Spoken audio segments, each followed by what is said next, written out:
Good afternoon, ladies and gentlemen. Amanda Lawton here from Lawton Law & Associates. Welcome back. As many of you know, Lawton Law & Associates was involved in two pretty major events this past week. We were sponsors of the first annual bike run for the David Lawton Memorial Fund. It was a great event. We raised a lot of money. And that money then is used to give back to the community. We also had a booth at Killingly Bike Night. It's the third year that Killingly has had Bike Night. They shut down Main Street and vendors set up tents and booths, and everyone comes from all over the area and checks out all the bikes. And there's bands that play. It's a good time. So Lawton Law had a booth there this year, and we were handing out flyers and we were handing out auto document holders. So it is a plastic piece that you can put your insurance card and your registration in, and then you put it in your glove box or in your saddlebag of your motorcycle, and then you've always got your information. So we were a little busy this past week, so I'm sorry that we were not able to do a video last week, but we are really excited about this week. This week our video is going to be about what information is included in the will, and does your will really protect you? So we're going to get started in just a minute.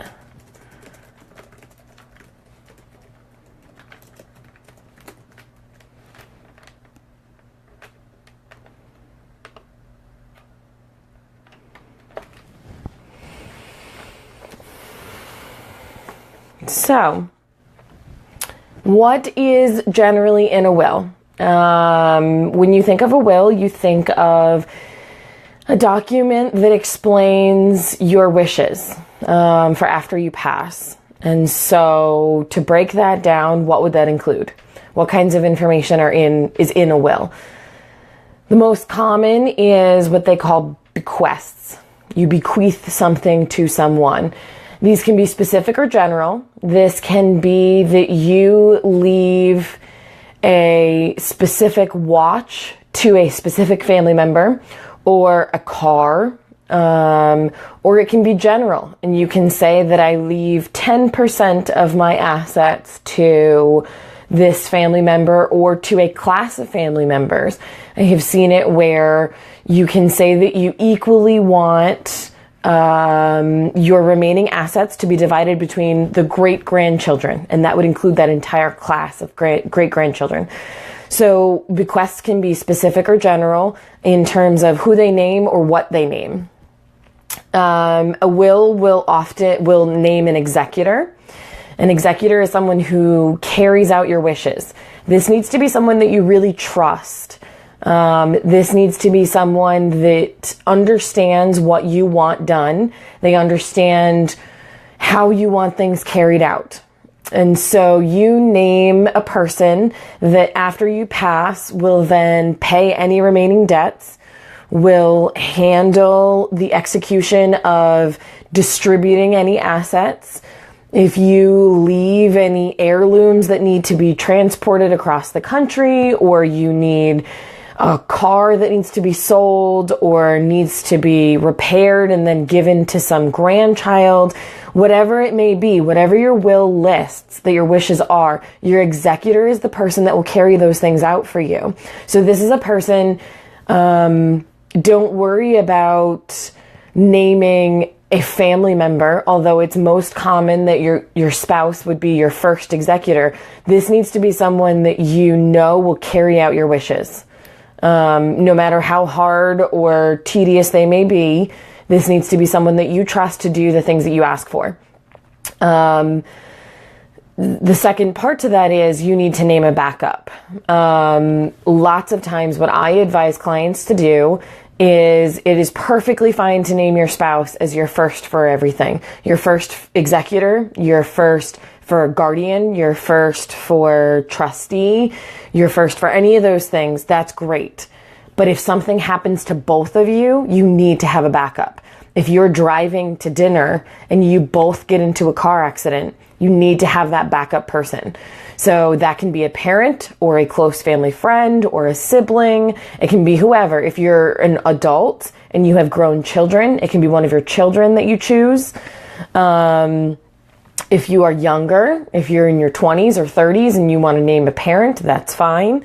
So you need to have an executor and a backup executor. And like I said, those are going to be the people that you trust to carry out your wishes. If you have a trust, your will would reference your trust. And if you have a trust, your will would also name your trustee. And again, here you would also name a backup trustee. That's the same kind of thing. This person, it's a little more complicated than an executor. We're not going to get too much into trusts in this series because this series is specifically about wills. But a trust is, think of it like a company. You actually are given a tax ID number, an EIN, and you need to do taxes on a trust, and there's income, and you are responsible for what happens to the money that you're responsible for, whether you managed it well. So that it's a little more complicated when you have a trust, but they have lots of benefits. So if you have a trust, your will would reference that trust. It may give specific information about the trust, and it would name a trustee. Guardian for kids. This is really important if you are parents, if you have kids out there. It is really important that if they are minors, you name a guardian in your will. I cannot stress this enough. No, your kids will not get sent to the state. They are often left with a family member, but as we discussed in that first video, that family member might not be your first choice.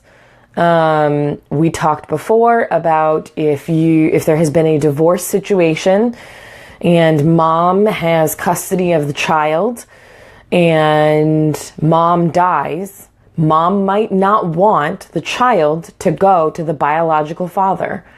If you don't want that, you need to list a guardian. And again, this often goes to probate court. This will be seen in front of a judge. I don't mean to scare you, but I do want you to understand what could happen if you don't lay out your wishes. It's so much easier to just lay out your wishes in a will. And the last thing that will would include would be burial instructions.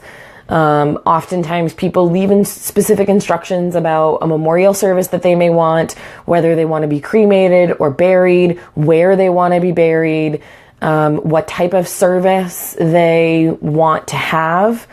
I know mine is pretty out of the box, and so mine is definitely listed. I am very specific about what I want done. If you're someone who is very religious and you want to make sure that your wishes are carried out very specifically, you need to include that. Or if you're someone that doesn't want it to be made a big deal, that's becoming quite popular, is to not have a full funeral, instead to have a party or a memorial gathering. You need to lay that out. So those are the things that a will would include. So things to bring to an appointment, whether it's me or it is someone else, it is very important to come prepared to your meeting with your attorney. So beneficiary information. You need to know who you want to give things to, their name, their address. You want to be very specific. My name is Amanda Lawton. There is more than one Amanda Lawton out there. So if someone leaves me something, I want to make sure that it comes to me. So I want more information included. I want to make sure that it's a name, it's an address, maybe even a date of birth if there really is some confusion. I know lots of times there will be family names, and so there's several generations of the same exact name. You want to make sure that you're leaving this to the right person. So the more information you have about your beneficiaries, the better. Any asset information. I think this is probably one of the hardest parts of doing a will, is really thinking about all of the assets that you have.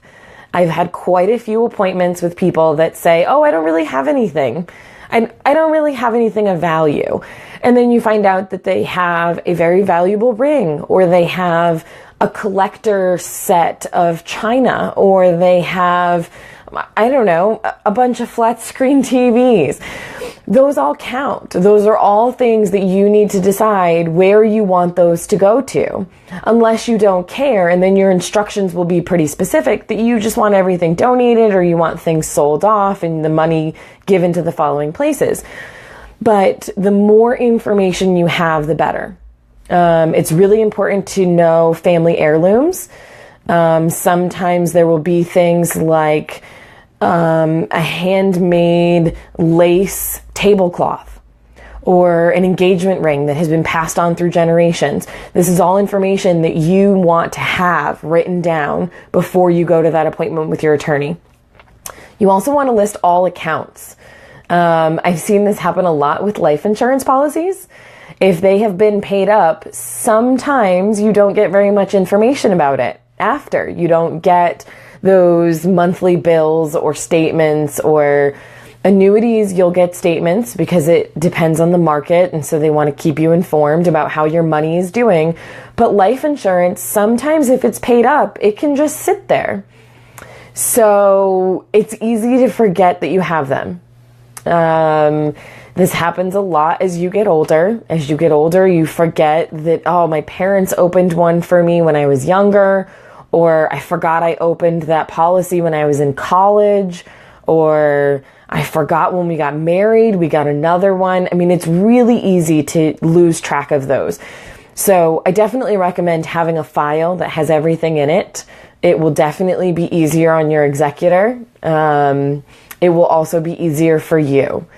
It will be easier for you to keep track of everything. So if you can have a list of all of those assets when you come to that appointment, then it's easier for us to figure out how much money you have, how we're going to plan out your estate, who you're going to give what things to, maybe what things are outside of the will. We talked about that in that first video also. Life insurance policies are considered outside of the will because you name a separate beneficiary. That's important to know, because if you're leaving a large sum of money to someone, then you don't feel so bad if they don't get as much of your regular estate.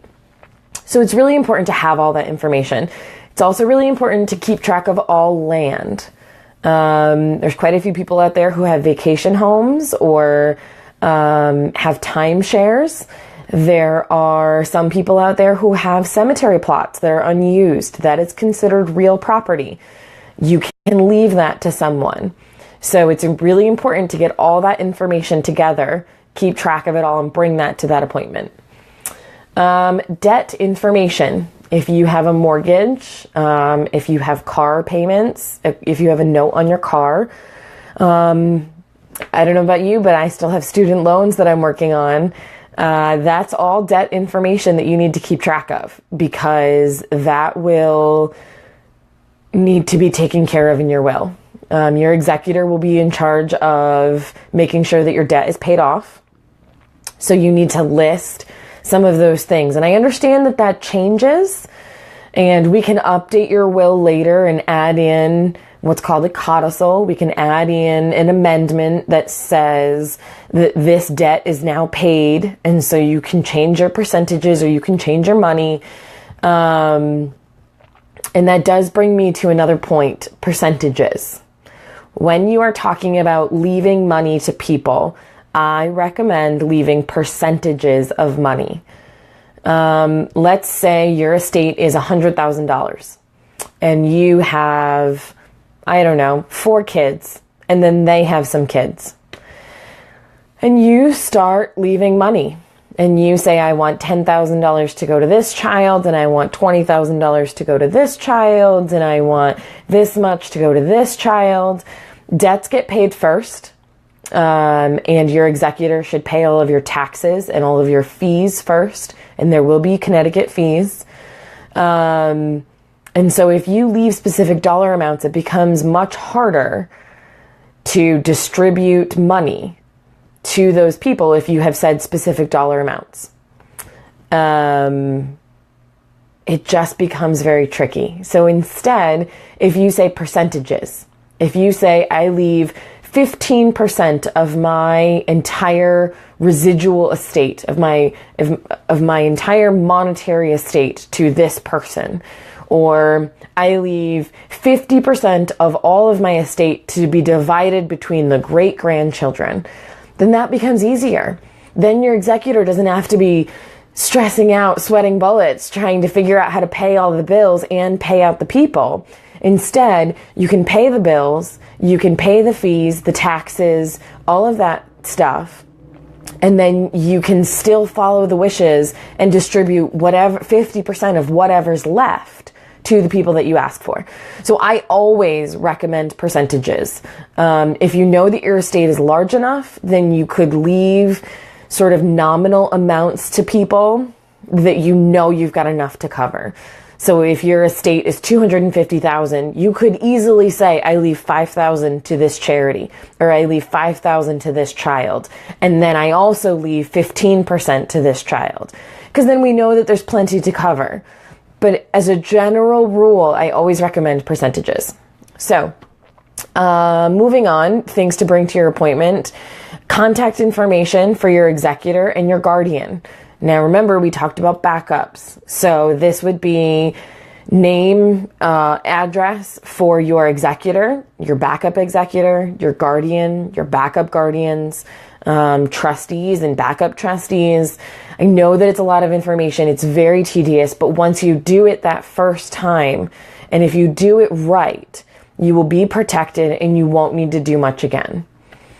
So instructions for your burial. This one's the hard part. This one is often what people think about when they say, I don't want to think about when I die. I don't. But unfortunately, this is also something that people feel very strongly about. So if you feel very strongly about it, do some research, figure out where you want it to be. I have seen it be very specific as to say, these are the songs that I want played at my memorial. This is where I want it held. This is the time of year that I want it. You can get very specific, or you can just say, I wish to not have a service at a funeral home. I wish to instead have a celebration of life service at my family's choosing. But this is definitely something that you need to lay out. So the last piece is the living will information. I've talked about this in the last two videos. Here at Lawton Law & Associates, we include the living will with your will package. When you purchase a will from us and we work together, we will also include a living will. And so these are your healthcare instructions. And I feel very strongly about them. They are extremely important. I have seen the importance of them in my own family. So this is something that you should also think about before you book an appointment with me. Living will is whether you would like life-saving measures, how extreme you would like. Would you like artificial nutrition? Do you want CPR? Do you want machines? In what circumstances? For how long?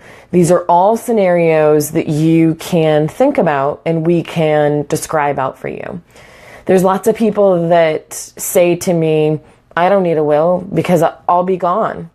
I don't care what happens to my stuff. I won't be here. But you will be here for a living will.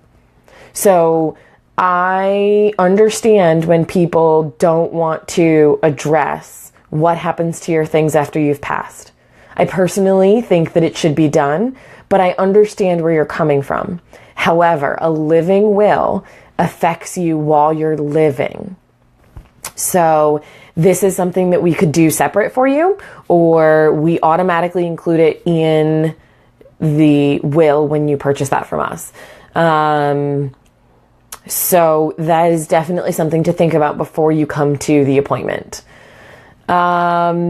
So if there aren't any questions, I think we are just about finished for this week. I appreciate everyone who is watching. I have heard quite a few compliments from people who let me know that they watch every week, and we appreciate that. I appreciate the support. If you ever have any questions, please feel free to call me or to email me.